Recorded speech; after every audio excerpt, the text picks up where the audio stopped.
Our next topic for discussion will be for Tasha and Gil, and this is one of the key questions that we've got primarily from Indian country, but from other folks as well, kind of about the order of precedence. Where does this guidance fit in, particularly when there are other statutes that might govern an entity's administration of their federal awards? And so, Tasha, let me turn it over to you to ask some questions about that. Thanks, Victoria. So I haven't done it yet. I'm Tasha Rep. I'm a partner in the Tribal Services Group of Moss Adams. I'm here representing the Native American Finance Officers Association. I'm also their representative to the Governmental Accounting Standards Advisory Council. And I'm a member of the Samish Indian Nation. So not only do I work in this area and have for the last 17 years, it's very personal to me how this affects Indian tribal governments. So the first question that I wanted to ask you, Gil, is that the new guidance provides tribes with an exemption to opt out of having their financial statements made publicly available on the Federal Audit Clearinghouse website, which is great. Indian tribes and NAFOA wrote a lot of comment letters about that, and we're really glad that that made it into the final guidance. But that guidance also includes a provision that says that they must make that information available for public inspection. And I know that there's a lot of tribes that are concerned about making those statements available and whether or not that might conflict with the Indian Self-Determination and Education Assistance Act. Is that something that you have looked at? Yes, so basically nothing have changed there. We always have the policy, from the very beginning of the Single Audit Act of 1984 and then revised in 1996, and also in our A133 that it's required in the law. Basically say that the auditee must make copy available for public inspection. So there's no change there. There's no change either that it kind of called out that in the very beginning, not at the end, beginning, it say unless restricted by federal statute and regulation. So basically, if the Indian Self-Determination Act kind of preclude, kind of protect the tribe from displaying financial statement, that's just the policy is remain the same way. Okay. So if a tribe or their tribe's attorney believes that the Indian Self-Determination Act does conflict, then that's the guidance we should be looking to. Exactly. I mean, if in the past, you have used, people have asked for a tribe financial statement, and the tribe say, okay, well, we are protected. You are still protected, and we did not change. The way it's a conflict of laws, and then the law. The federal statute or regulation would trump what we have in the uniform guidance. Well, I know there's a lot of attorneys already working on this.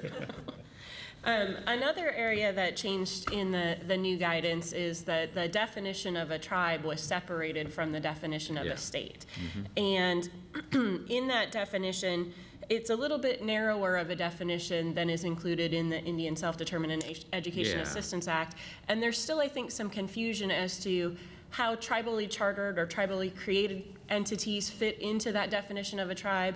And also, there's a lot of tribal consortiums that are eligible for funding under the ISDEA, and wanted to know kind of how those types of entities fit within this new definition of a tribe. So let me kind of step back and then kind of answer, what we the issues there. So there is a new requirement in the uniform guidance in section 512. Report submission that we're going to make the single audit. We receive about 45,000 single audit every year to make that, starting with the next fiscal year, fiscal 15, to be publicly available. We're going to put that on a website, so we want everybody to be aware that that's the momentum. Right now, the Federal Audit Clearinghouse only display the summary part of the audit, and people can get access to it. Starting next year, the section 512 going to require every single audit to be publicly available. However, we do have a section that basically say that the tribal can opt out. Right. The tribe can opt out. That we won't. They don't. They still need to submit. They still do the. They still need to, do the single audit. They still need to submit the federal audit clearinghouse, and that's going to be shared just between, the agency. But they not will be. They can opt. They can opt out. They don't have to opt out. They can opt out of having the public display. So I guess, your question is delve into a little bit more in what is constituting that Indian tribe, Right. in tribe. An entity, a nonprofit entity, for example, a hospital or a school, whether they can be included in that exemption. I think we did try to attempt to kind of define that a little bit in our FAQ, and saying that an entity that create as part of the tribal and accountable for in the tribal governance. I think that's the language that we say. And it's also included in the overall financial statement of that tribes. Then it can have that exemption as well. But what you're telling me now, though, is even that doesn't go far enough, and the Indian Self-Determination Act may have even a better definition on what are the entities that should include in the tribal entity, correct? Yeah, the definition that I think a lot of tribes had hoped to see was related to a definition that's in Section 4 of the Indian Self-Determination Act, which is a little bit broader definition and really more clearly kind of defines these entities that a tribe creates, or these tribal consortiums definitely do fall under the Indian Self-Determination and Education Assistance Act.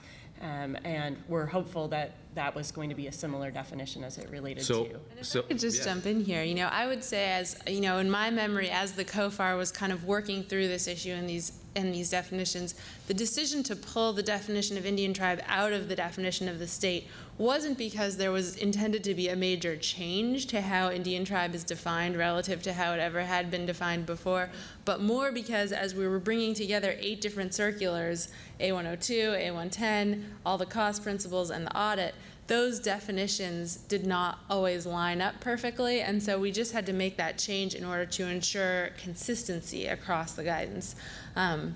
So the intent was not to make a change to how Indian tribe is defined relative to how it was for purposes of the guidance. But that being said, we do hear your question that and the ISDEA Act provides a different definition than one that had been traditionally associated with the guidance. But I think the question that you're raising is a good one, and one that we've said that we would take back to the COFAR and look at and make sure that the intent was fully carried out and all the repercussions of it were what the COFAR intended. So I think we anticipate looking at that some more. So I guess I also will look forward to more continued discussion. Yes. I think this is exactly what Beth and Dave have been talking about, the continued dialogue. Yes. We put one set out. That doesn't mean that that this is not the final answer. We have better information. We'll take it. We will go back with our COFAR colleagues and discuss that and work it out. Great, thank you.